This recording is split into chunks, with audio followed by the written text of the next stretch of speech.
은혜로우신 하나님 아버지, 저희가 이 아침에도 하나님의 전적인 은혜와 허락하시는 평강 가운데에 주님의 사랑을 찬송할 수 있도록 이마만큼의 믿음과 이마만큼의 형편을 허락하여 주신 것을 진심으로 감사드립니다.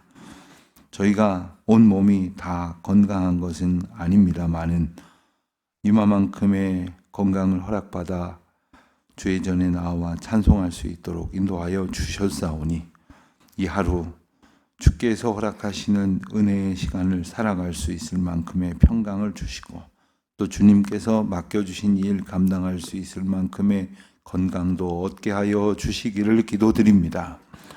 저희들이 해야 할 수고는 기쁨으로 감당할 수 있도록 하시되 주께서 인도하시는 바가 무엇인지를 겸손히 알고 깨달아 주님 앞에 의뢰하고 또 인도하심에 기뻐하며 순종하는 저희들 되게 하여 주시옵소서.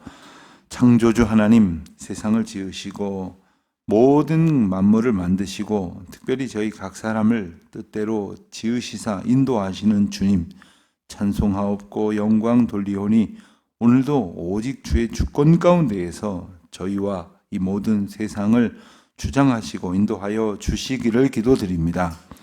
주님, 저희가 그 창조주 하나님의 크신 사랑의 섭리를 거스리는 자로 살지 않게 하여 주시옵소서. 하나님의 뜻 가운데에 순종하며 살아가는 그 기쁨을 누리게 하여 주시기를 기도드립니다. 역사의 주관자이신 하나님 아버지, 지난날 이 민족이 겪었던 어려움과 고난 속에서 건져주시고 그 환난 가운데에서 우리를 일으켜 주셨던 귀하고 복된 하나님 앞에 추억을 아뢰며 기도하오니 이 6월 다시금 호국 보훈의 달로 보내며 전쟁의 날들을 떠올리며 그 가운데에서 인도하셨던 하나님의 사랑을 감사함으로 고백하오니 오늘도 그와 같은 은혜로 저희를 붙들어 주시기를 간절히 기도드립니다. 특별히 계속되어지고 있는 이 우크라이나 전쟁과 그리고 중동에 다시 시작된 전쟁의 기운을 하나님께서 제하시고 특별히 저희들이 편하고자 추구하는 평화가 아니라 하나님의 영광이 드러나는 평강을 소원하는 저희들 되게 하여 주시기를 간절히 기도드립니다. 세계 열강의 여러 가지 욕망과 그리고 갈등의 분쟁의 이유로 인하여 반복적으로 계속되어지는 이 전쟁의 안타까운 소식들이 더 이상 들려지지 않도록 주님 긍휼을 베풀어 주시옵시고 그 가운데에서 위험을 무릅쓰고 살아가야만 하는 모든 양민들에게 하나님의 평강을 덧입혀 주시기를 간절히 기도드립니다. 하나님, 특별히 하나님께서 허락하시는 은혜의 날들을 살아갈 수 있도록 저희들을 인도하여 주시니 감사를 드립니다. 지난날 이스라엘 백성들을 구원하여 주신 하나님께서 저희도 그와 같은 은혜로 보호하시고 인도하여 주셨음을 오늘 다시금 찬송하오니 오늘 이 하루가 전적인 하나님의 보호하심과 인도하심의 은혜를 누리는 날 되게 하여 주시옵소서. 하나님, 저희를 불쌍히 여겨주시기를 기도드립니다. 답답한 세상, 안타까운 세상, 참으로 아무리 생각을 해봐도 하나님의 뜻으로부터 이렇게 멀리 벗어날 수 있는가 통탄할 수밖에 없는 이 시대 가운데에 하나님의 긍휼을 구하며 기도하며 살아가는 저희들은 더욱 주께로 가까이 나아갈 수 있도록 인도하여 주시옵시며 더욱 겸손하고 온유하며 또한 이 세상의 모든 악과 유혹 앞에서 담대할 수 있도록 믿음으로 살아가는 저희들 되게 하여 주시기를 기도드립니다. 하나님, 육신의 연약함을 주님 아십니다. 특별히 우리 연로하신 성도님들, 병약한 성도님들, 어려운 가운데에 교회 출입마저 하기 어려우신 중에 있는 여러 교우들도 있습니다. 치료하는 과정 중에 있고 수술을 앞두고 계신 분들도 있습니다. 여러 병증으로 인하여 답답한 마음이 생각마저 병들게 하는 그 모든 형편들을 주님 아십니다. 하나님, 저희 한 사람 한 사람 어루만져 주시옵시고 주님, 저희들의 신원을 주께서 주장하여 주시기를 간절히 기도드립니다.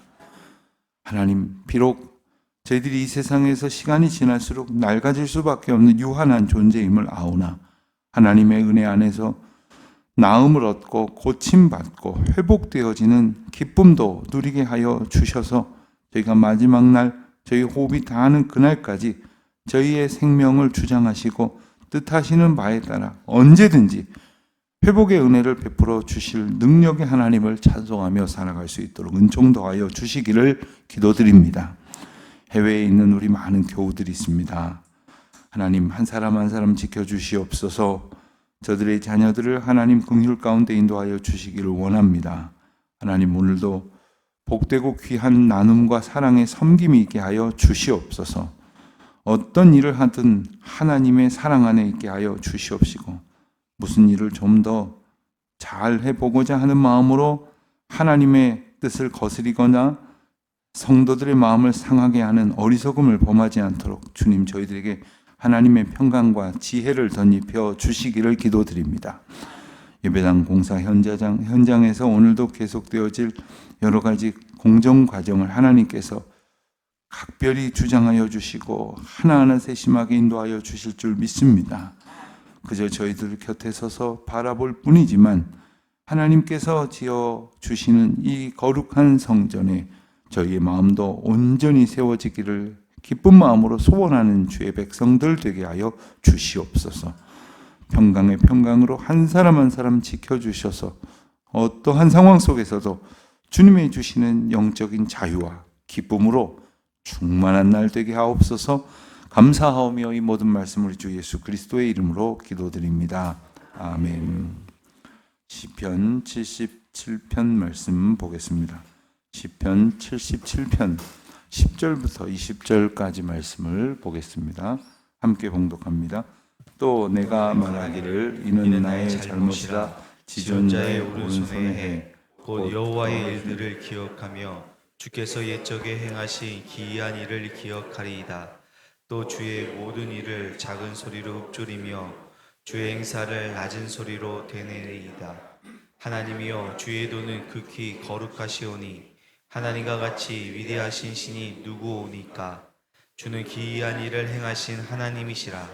민족들 중에 주의 능력을 알리시고 주의 팔로 주의 백성 곧 야곱과 요셉의 자손을 속량하셨나이다. 하나님이여 물들을 주를 보았나이다. 물들이 주를 보고 두려워하며 기품도 진동하였고 구름이 물을 쏟고 궁창이 소리를 내며 주의 화살도 날아갔나이다. 회오리 바람 중에 주의 우레소리가 있으며 번개가 세계를 비추며 땅이 흔들리고 움직였나이다. 주의 일이 바다에 있었고 주의 고든 길이 큰 물에 있었으나 주의 발자취를 알 수 없었나이다. 주의 백성을 양떼같이 모세와 아론의 손으로 인도하셨나이다. 아멘. 오늘 우리가 읽은 본문은 어제 읽은 77편의 상반부와 연결이 되어져 있습니다. 어제 말씀드린 것처럼 시편 77편은 9절까지와 10절부터로 두 부분으로 나누게 되는데 앞부분에 나오는 탄식과 절망과는 아주 대조적으로 후반부에 나오는 말씀은 찬양의 내용으로 이렇게 기록되어져 있습니다. 그러니까 탄식과 절망을 할 수밖에 없었던 시편 저자가 하나님을 전적으로 찬양하는 그러한 은혜의 시간으로 변화되어지는 놀라운 하나님의 은혜를 우리가 이 말씀 가운데에서 보게 됩니다. 우리가 이렇게 변화되어질 수 있기 위해서는 우리의 힘으로 되지 않는다는 것을 깨닫는 것이 필요하고 또 하나님의 은혜 안에 있기를 소원하는 간구 가운데에 하나님의 은혜를 얻게 될 줄로 믿습니다. 우리 또한 탄식과 절망의 읊조림으로 살아갈 수밖에 없는 존재이죠. 우리 주변에 있는 일들, 나를 둘러싸고 내가 생각하고자 하는 모든 나의 일들을 보면 그렇게 실망할 수밖에 없지만 어떻게 해서 이렇게 찬양으로 변화될 수 있었을까? 오늘 말씀이 그 변화의 은혜를 설명하고 있습니다. 특별히 10절 이하의 말씀을 보면 지난날 시간의 역사 속에서 하나님께서 은총으로 함께 하셨다는 사실을 그가 떠올리면서 생각이 바뀌고 그리고 입술의 고백이 바뀌어지는 것을 보게 됩니다. 다시 말하면 지금 무엇이 생각나느냐에 따라서 지금 내가 갖는 마음의 변화가 좌우되는 것이라 하는 것이죠. 아침에 눈을 뜨면 여러분 제일 먼저 무슨 생각이 드십니까? 우리의 뇌는 잠자는 중에도 이렇게 활동을 이제 깨어 있을 때보다 낮은 단계이지만 한다고 합니다. 근데 이 생각은 내가 뭘 생각하려고 해서 생각이 되는 것도 있지만 내가 무슨 생각을 하려고 하지 않았는데도 이렇게 떠오르는 생각이 있습니다. 갑자기 이 생각이 왜 나지? 이럴 때가 있으시지 않습니까? 이제 그런 생각이 떠오르는데 이렇게 아침에 일어나자마자 생각이 번뜩 떠오르는 그것이 잠자는 내내 우리 잠재의식 속에 이렇게 자리하고 있었던 것이라고 뇌과학자들은 그렇게 말을 합니다. 그런데 이 생각을 그 생각을 하려고 했느냐는 거예요. 잠자는 동안에 그 꿈을 꾸겠다고 했느냐는 거예요. 그 생각을 하겠다고 애썼느냐는 거예요. 아침에 일어나면 왜 그 생각부터 나는지 모르겠다고 말하는 이유가 무엇입니까? 생각은 우리가 하는 것 같지만 생각나게 하시는 것이 성령의 역사라는 것을 우리는 깨닫게 됩니다. 기억나게 하시는 것이 하나님의 은혜입니다. 그리고 하나님께서는 그것을 이렇게 가중시키십니다. 그래서 부질없는 생각들을 계속하면 그런 생각들로 가득합니다. 그러나 소망과 감사의 기억들로 충만하게 채워지다 보면 어느새 생각이 바뀌고 행동이 바뀌고 결국 그의 삶의 전체가 변화되어지는 것이죠. 시편 저자는 여호와의 일들을 기억하면서 11절 말씀에 보는 것처럼 주께서 옛적에 행하신 기이한 일들을 기억하게 되면서 변화를 겪게 되어졌다는 것입니다. 오늘 우리가 무엇을 기억하느냐에 따라서 우리의 생이 달라지는 것입니다. 우리의 운명이 달라지는 것입니다. 그런데 기억하게 하는 신앙의 능력은 우리에게 있지 않다는 것 또한 함께 고백을 해야 하는 것이죠. 시편 저자는 그저 탄식하고 그리고 원망하고 절망하다가 이렇게 생각을 하게 된 것은 하나님께서 하시는 일이라고 하는 깨달음을 얻는 것으로부터 가능해졌습니다. 앞서 7절부터 9절까지 말씀을 우리가 읽었을 때에 이 시편 저자는 6번이나 반복해서 좋게 말해서 수사 의문문이지 그냥 탄식을 하면서 하나님 앞에 따져 묻듯이 자기 마음에게 되뇌이고 있었지 않습니까? 그런데 하나님께서 하신 일들을 기억하니까 그런 부질없는 내 질문이 아무 의미 없다는 생각을 하게 되고는 어떻게 바뀝니까? 12절에 보니까 주의 모든 일을 작은 소리로 읊조리며 주의 행사를 낮은 소리로 되뇌이리다 이렇게 표현합니다. 성경에 나오는 묵상이라는 말을 풀면 이런 말입니다. 작은 소리로 읊조리고 낮은 소리로 되뇌인다. 이게 바로 묵상입니다. 우리는 그 묵상의 묵자의 한자가 가지고 있는 의미에 이렇게 꽂혀가지고 그냥 조용히 있는 것, 그냥 암소리 안 하고 있는 것 이런 생각을 더 많이 할 때가 있습니다만은 곰곰이 생각을 그 가운데로 들어가면서 하나님의 은혜의 자리 안에서 깊이 내 생각을 그것으로 채우는 것이죠. 그러니까 하나님이 하신 일들을 조그맣게 말해보는 겁니다. 조그맣게 되뇌어보는 겁니다. 우리가 함께 기도할 때 때로는 작은 소리를 내서 기도하시는 것을 권유할 때가 있습니다. 길지 않게 같이 기도할 때 그렇게 기도하는 것이 자기의 기도가 풍성해지도록 하는 그건 좋은 도움이 됩니다. 가만히 입 다물고 있으면 어떻게 됩니까? 우선 딴 생각이 나고요. 그리고 옆 사람 기도를 이렇게 듣다가 좀 난 다르게 생각하는데 뭐 이러면서 혼자 토론을 하고 있어요. 생각을 이 나의 고백으로부터 이 생각이 이렇게 주도되어지는 것이 아니라 내 생각에 막 스쳐 지나가는 잡념이 나의 고백을 끌고 가버리면 안 되는 거죠. 시편 저자는 옛날에 하나님께서 하셨던 일들이 기억이 나서 그 일들을 되뇌이면서 묵상을 하면서 그러면서 하나님께서 이끌어 가신다는 확신 가운데 거하게 되는 거예요. 이 부분이 없었을 때는 이렇게 되는 것이 맞습니까? 정녕 나를 버리실 겁니까? 어쩌려고 이러십니까? 해가면서 계속 불평했던 것을 우리가 보았지 않습니까? 13절부터 15절까지 말씀을 보면 하나님의 거룩하심을 시편 저자가 다시금 찬송 가운데 고백을 합니다. 거룩하심이라는 게 뭡니까? 거룩하심이다라는 말은 하나님의 고유의 특성이고, 그리고 그 거룩하신 하나님의 특성을 우리에게도 은혜 가운데에서 부어주시려고 하시는 것 아닙니까?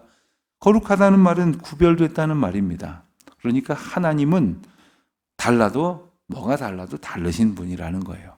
이 세상을 우리가 살아가면서 내 수준에 있는 것으로 답을 찾을 수 없기 때문에 나보다 더 능력 있고, 그리고 뛰어나고, 그리고 나와 차원이 다른 것을 향해서 이렇게 찾아갑니다. 그래서 그것을, 가령 그게 돈이든 권력이든 명예든 지식이든 세상의 성공이든 사람들의 인정과 인기든 간에 그것으로 인해서 내 차원이 달라질 거라고 생각을 해서 그걸 막 쫓아간단 말입니다. 그런데 결국 조금 달라졌을지 모르지만 차원이 달라지는 일은 없는 거예요. 그것을 우리 차원이 달라질 수 없는데, 그것은 결국 우리의 차원이 다른 영역으로 우리를 인도하시는, 즉 구별된 하나님의 은혜가 아니고서는 우리의 이 차원이 이 세상에서 죄와 뒤섞여 돌아가는 이 부질없는 삶에서 건져질 수가 없는 것이죠.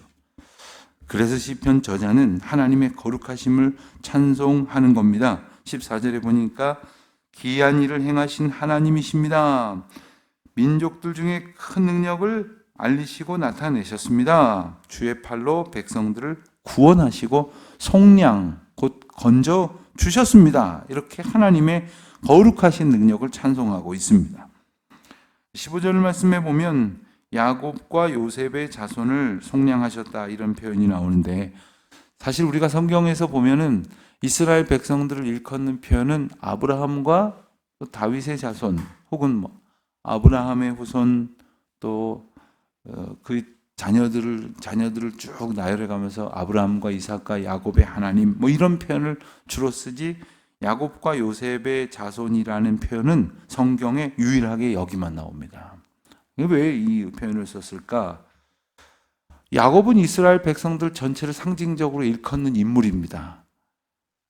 우리가 아브라함을 얘기할 때는 믿음의 조상, 이런 의미를 이스라엘 백성들이 많이 사용을 했다고 한다면, 야곱은 야곱의 12아들로부터 백성들이 이제 파생되어지면서 큰 민족을 이루게 되죠. 그래서 야곱, 그러면 이스라엘 백성들 전체를 가리키는 말인데, 그 아들 가운데 요셉은 어떤 의미가 있었습니까?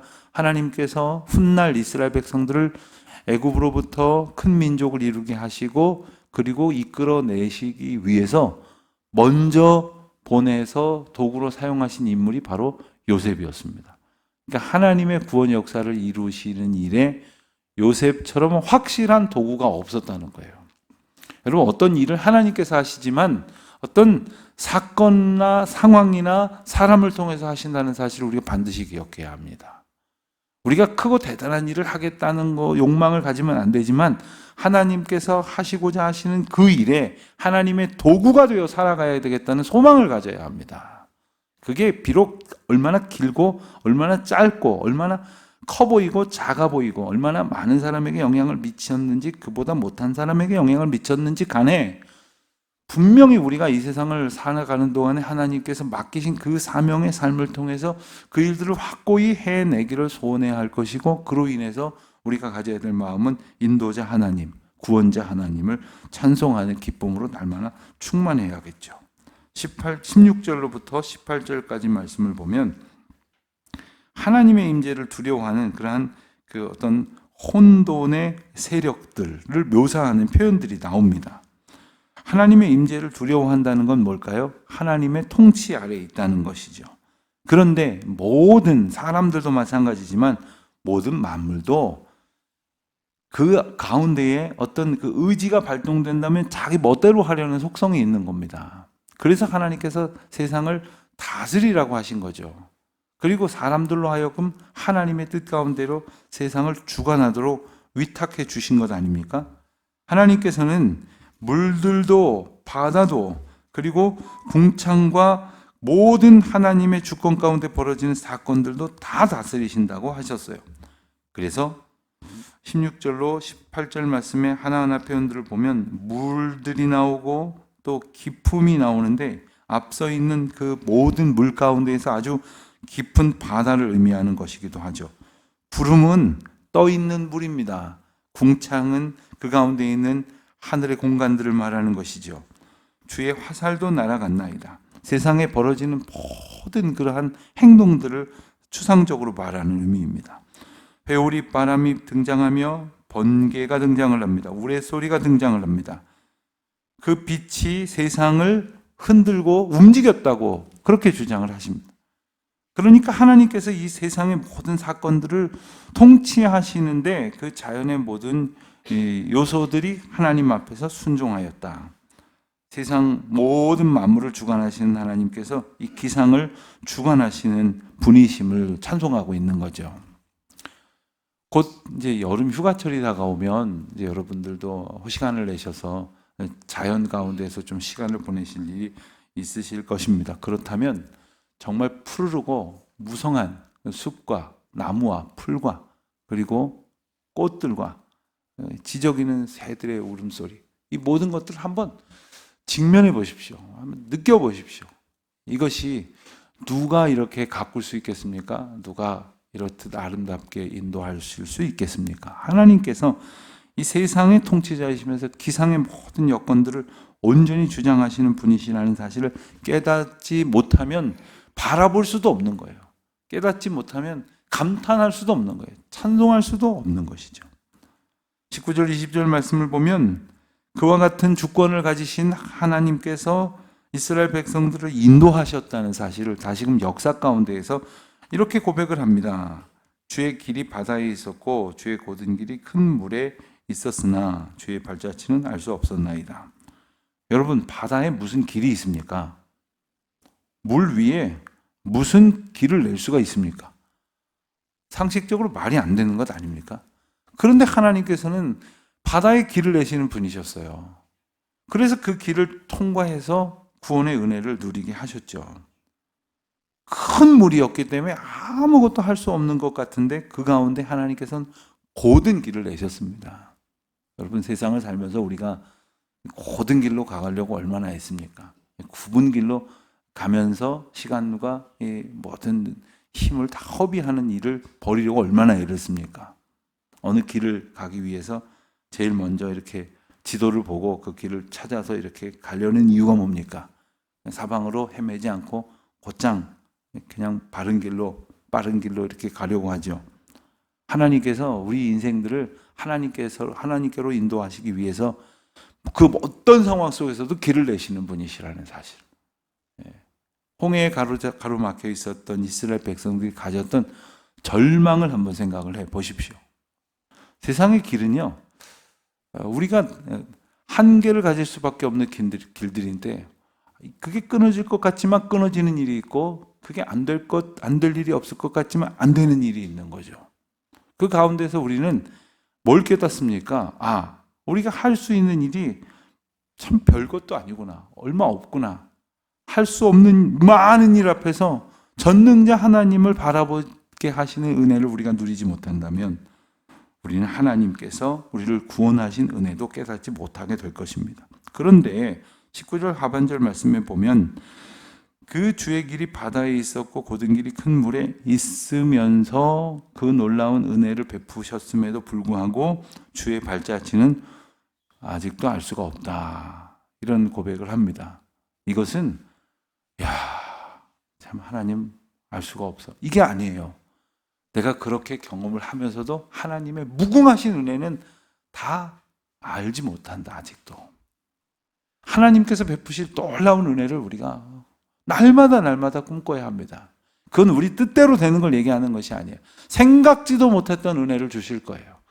꿈꿔보지 아니하였던 하나님의 감격을 우리에게 허락하실 것입니다. 그분은 바로 주의 백성들을 양떼와 같이 인도하시는 분이십니다. 오늘도 그 하나님의 긍휼과 사랑 안에서 우리를 건지시고 인도하시는 그 귀한 사랑과 은혜를 누리시며 주님께 찬송으로 영광 돌리는 하루가 되시기를 주의 이름으로 축원드립니다. 하나님 아버지, 오늘도 저희를 인도하여 주시고 주님의 주권 가운데에서 우리를 다스려 주시사 주의 인도하심을 기뻐하며 찬송으로 주님을 온전히 고백하며 살아가는 저희들 다 되게 하여 주시옵소서. 예수님의 이름으로 기도드립니다. 아멘.